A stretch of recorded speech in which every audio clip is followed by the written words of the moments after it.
গুরুত্বপূর্ণ বিষয়টি হচ্ছে যে আমাদের অনেকেই কিন্তু প্রধানমন্ত্রী হওয়ার জন্য প্রস্তুতি নিয়ে রেখেছেন। কেউ ভাবছেন তারেক রহমান প্রধানমন্ত্রী হচ্ছেন, কেউ ভাবছেন আ আ ডক্টর শফিকুর রহমান প্রধানমন্ত্রী হচ্ছেন।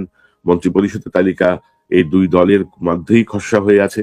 কিন্তু বাস্তবতা হচ্ছে যে গণভোট এবং জাতীয় সংসদ নির্বাচনের পরেই ক্ষমতার বল হচ্ছে না।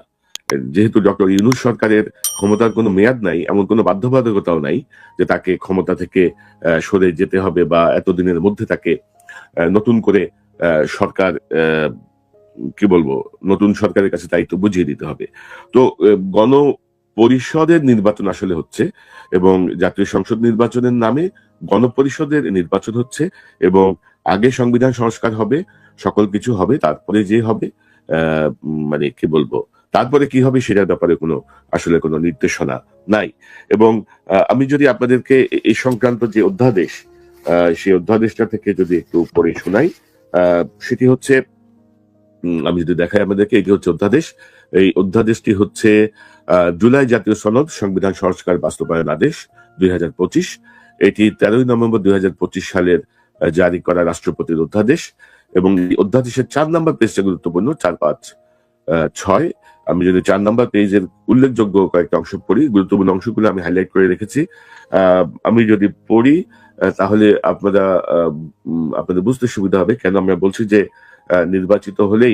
নির্বাচন হলেই ক্ষমতা হস্তান্তর হচ্ছে না।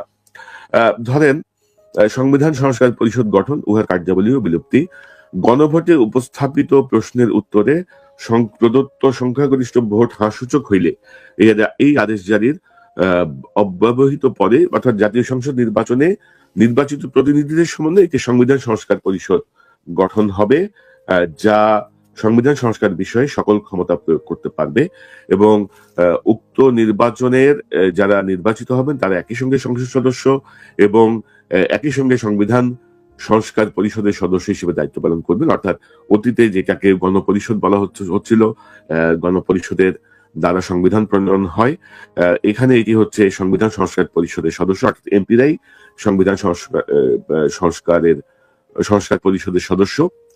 পরিষদ উহার প্রথম অধিবেশন শুরুর তারিখ হইতে ১৮০ কার্য দিবস, দর্শক ১৮০ দিন না, ১৮০ কার্য দিবস।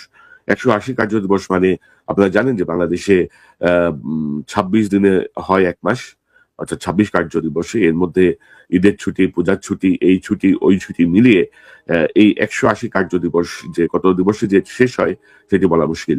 তো এবং এই ১৮০ কার্য দিবসের কথা বলা হলেও যতদিনই লাগে অনির্বাচিত ডক্টর ইউনূসের মুরব্বী সরকারি ক্ষমতায় থাকবে, এই ব্যাপারটি মোটামুটি নিশ্চিত। পাশাপাশি তারা বলছে যে ১৮০ কার্য দিবসের মধ্যে জুলাই জাতীয় সনদ ও গণভোটের ফলাফল অনুসারে সংবিধান সংস্কার সম্পন্ন করিবে এবং তাহা সম্পন্ন করিবার পর পরিষদের কার্যক্রম সমাপ্ত হইবে। পরিষদের কার্যধারা অংশগ্রহণের নির্বাচিত প্রতিনিধিগণ পরিষদ সদস্য হিসেবে অভিহিত হইবেন এবং তারা শপথ নেবেন, সংসদ সদস্য হিসেবে শপথ নেবেন, তারা সংবিধান সংস্কার পরিষদের সদস্য হিসেবেও তারা শপথ নেবেন।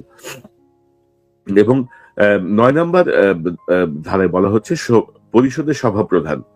পরিষদের প্রথম অধিবেশনের প্রথম বৈঠকে পরিষদ সদস্যগণ ইহার সভাপ্রধান ও উপসভাপ্রধান নির্বাচন করিবে, যেটি নরমালি ছিল যে সংখ্যাগরিষ্ঠ দলের নির্বাচিতদের মধ্য থেকে একজনকে সংসদ নেতা, একজন সংসদ উপনেতা নির্বাচন করা।